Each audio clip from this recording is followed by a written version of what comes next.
Okay, boys!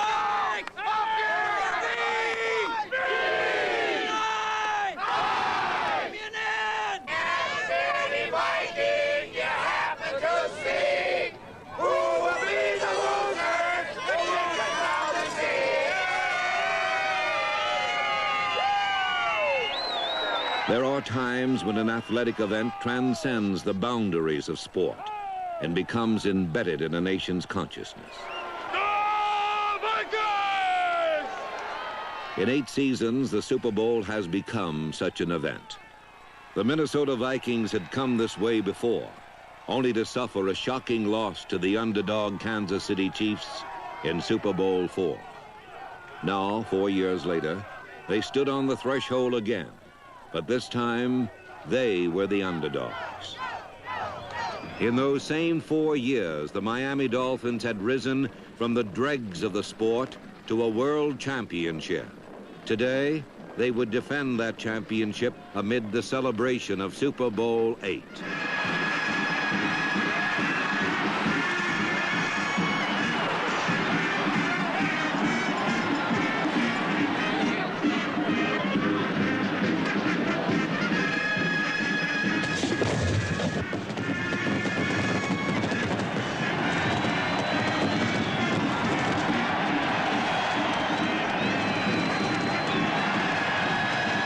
In the emotional fever of Super Sunday, attention naturally focused on the superstars. But trailing just behind was a supporting cast almost out of place amid all the pre-game hoopla. Their performance would determine the outcome of Super Bowl VIII.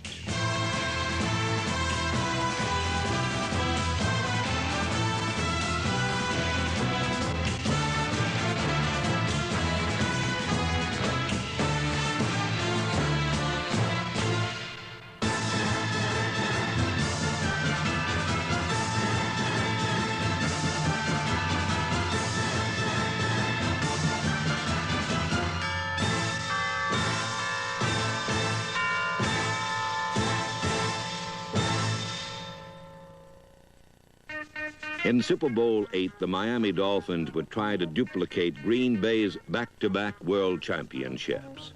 But Dolphin coach Don Shula was more concerned with the task at hand. In his own words, Shula describes his plan of attack.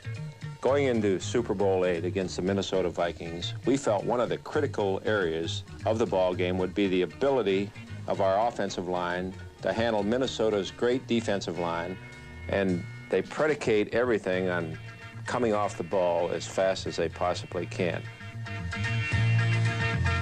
Of course, they have tremendous athletes. Page is probably the best defensive tackle in football. We felt that going into the ball game that we're going to be able to take advantage of this tremendous quickness of an Alan Page by cross-blocking. On our cross-block, our left tackle, Wayne Moore, comes down hard on Alan Page. If he's slanting to the inside, he takes himself out of the play. If he's slanting to the outside, he's coming right into the area that Wayne Moore is blocking down, and this nullifies his outside slant.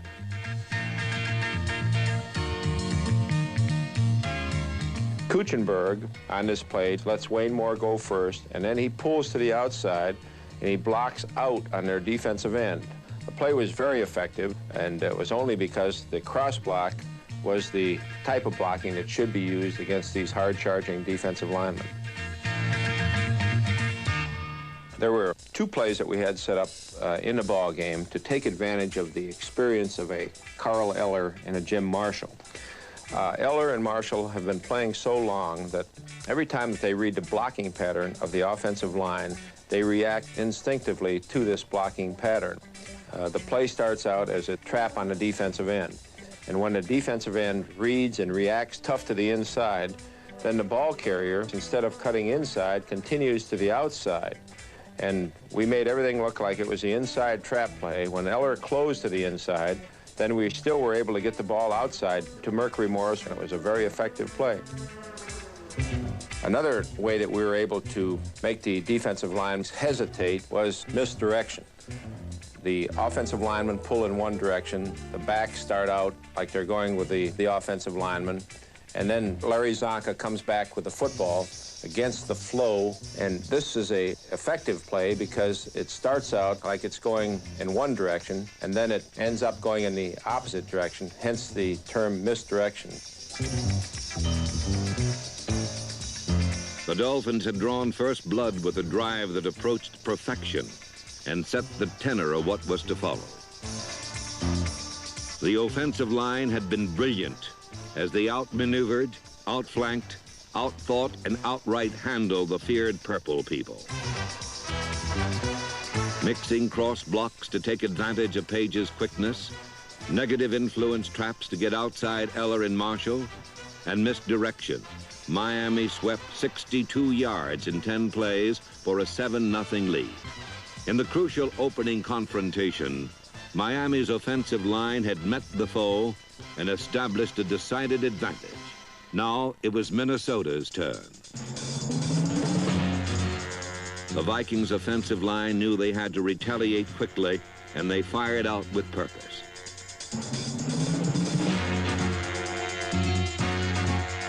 But for every Miami man handled, 2 more popped up in his place. Miami defense soars to greatness on pursuit, each man with a designated path to the ball carrier, spinning a systematic web of control, coordinated by discipline and determination.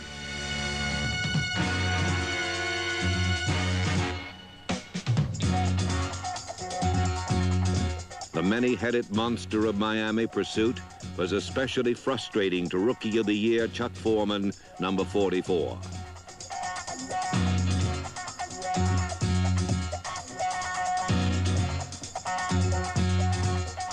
The Vikings would go the first 24 minutes of the game with only 1 first down.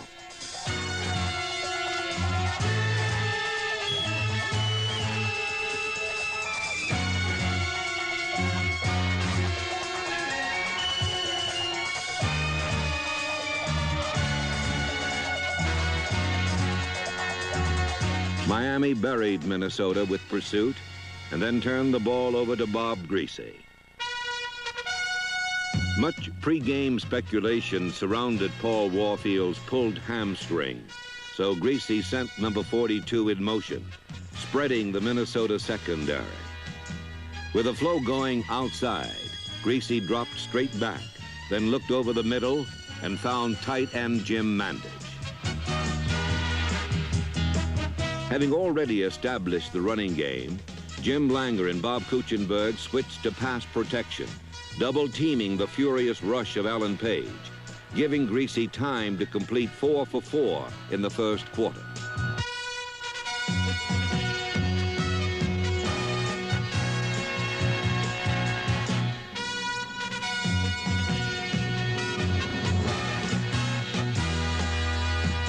The 4th completion went to Marlon Briscoe inside the 5. Then Jim Kick replaced Mercury Morris and performed his specialty.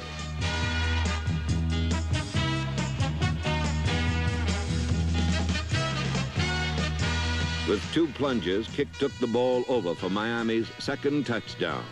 After 1 quarter of domination, the die had been hammered deep, and the Dolphins were in complete control, 14-0.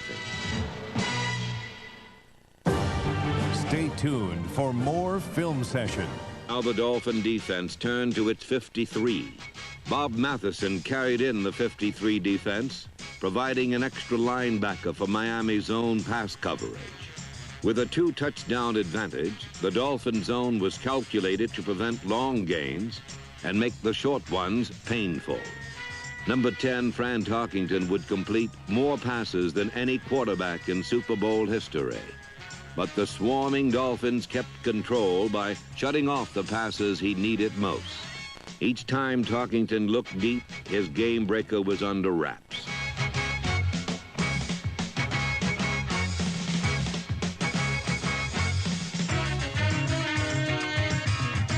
Number 42, John Gilliam, drew a stifling Dolphin double team, and finally Tarkington ran out of time.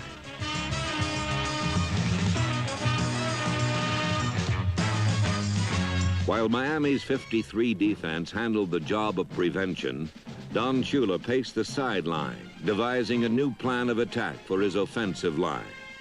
Early in the game, our cross block was effective against the hard-charging Alan Page and Jim Marshall.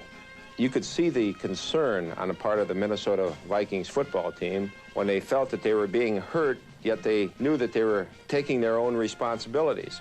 Then they started to be more cautious, and this restrained them from charging as hard as they had been charging across the line of scrimmage. When we sensed this offensively, we decided to change our attack pattern to a more straight-on, man-on-man blocking pattern. And when the Minnesota linemen now started to wait to see what we were going to do, whether we were going to cross block or whether we were going to use negative influence and try to get the ball outside, then we were able to get on them in a hurry with our straight blocking, move them off the line of scrimmage, and again enable Zonka to find some running room.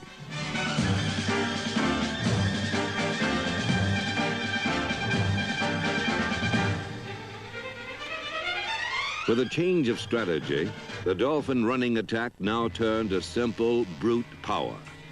Larry Zonka and his escort, a perfect blend of back and line, man-on-man blocking and man-on-man ball carrying.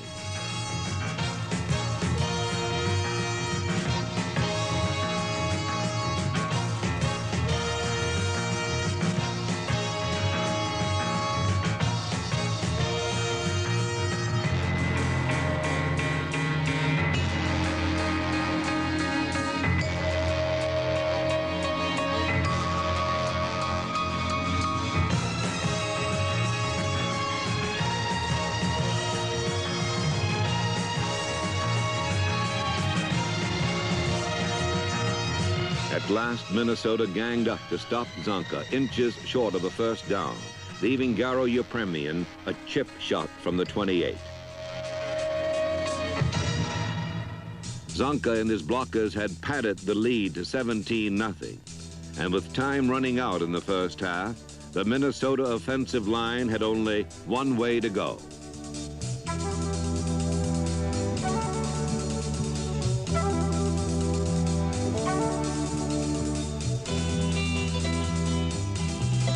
At last, Talkington found Gilliam deep and uncovered, and suddenly the Vikings were threatening.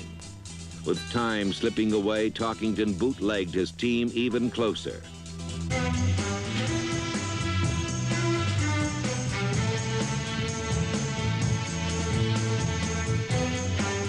With fourth down at the Dolphin 6, Talkington came up 3 inches short, and the Viking bench sent in word to go for it. These are the moments that test the true mettle of a champion. 1 minute, 4 seconds remaining, fourth down, time to dig in, time to reach down, time to find out which team wants it the most.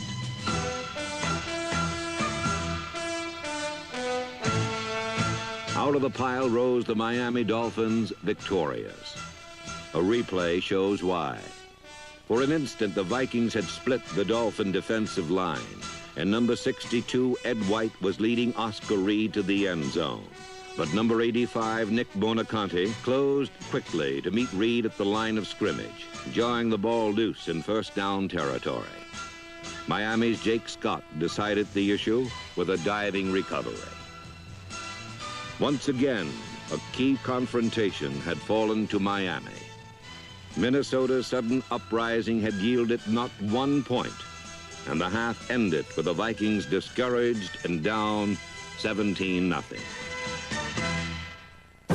Stay tuned for more Film Session on the NFL Network. The Miami Dolphins returned for the second half with a comfortable pad and overinflated confidence. On the first play, John Gilliam quickly brought them back to reality.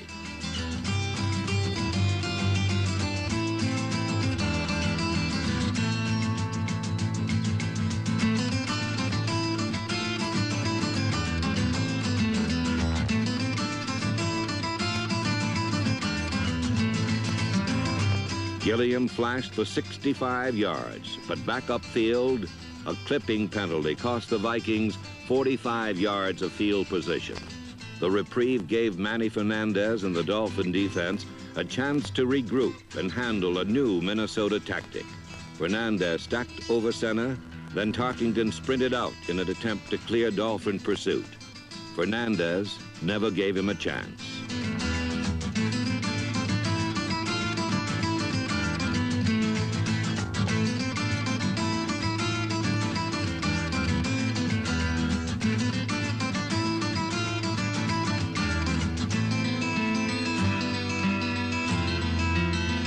While the Miami defense picked up where it had left off, Paul Warfield loosened up on the sideline, waiting to add another dimension to the Dolphin attack. Warfield had limped through the first half, acting as a decoy, protecting a pulled hamstring, waiting for just the right moment to cut loose. Now, on Miami's first possession of the second half, Don Shula called his signal, and Warfield exploded upfield.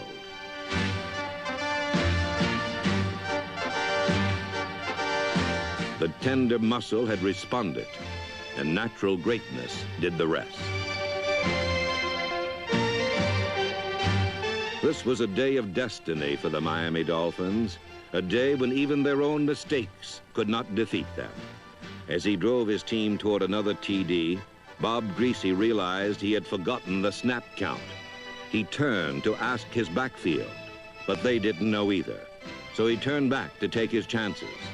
Somehow it all worked out just beautifully.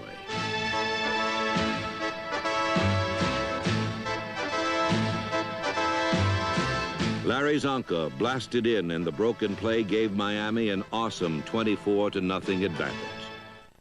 Stay tuned for more Film Session on the NFL Network.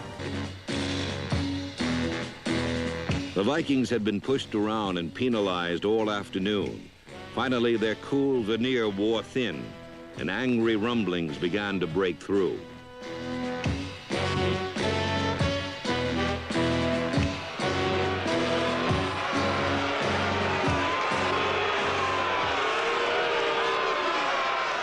Down on the sidelines, the game is more intense, more real.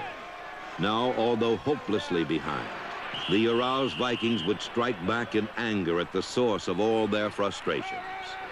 Right! Split right! Hey! Hey! Let's go! Let's go, Moose! Way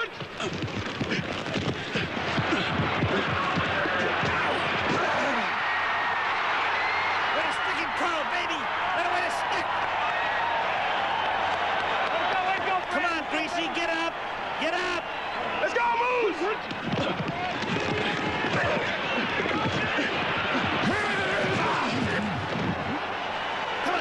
Get up, we're coming again. Slide power 21 on one.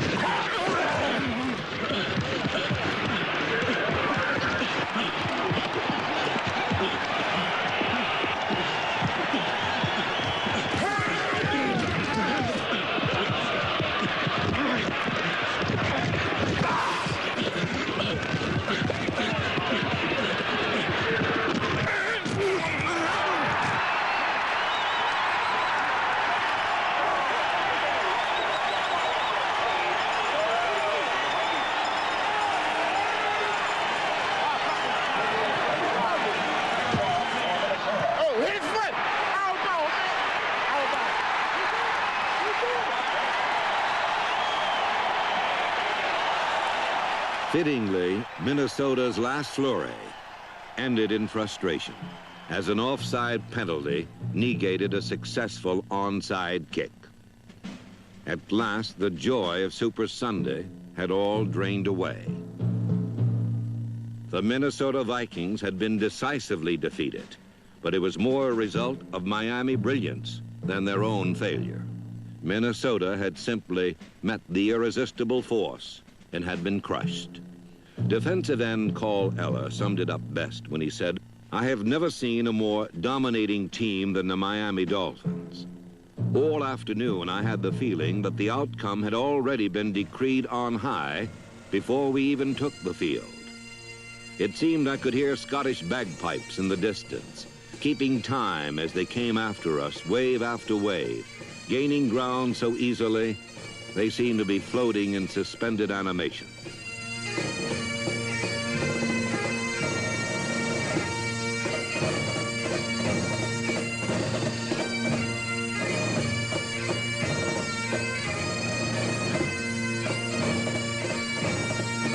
It was a weird, surrealistic scene, as if we were on the sidelines, watching our own struggle, yet being powerless to do anything about it. After a while, it was obvious they could not be stopped.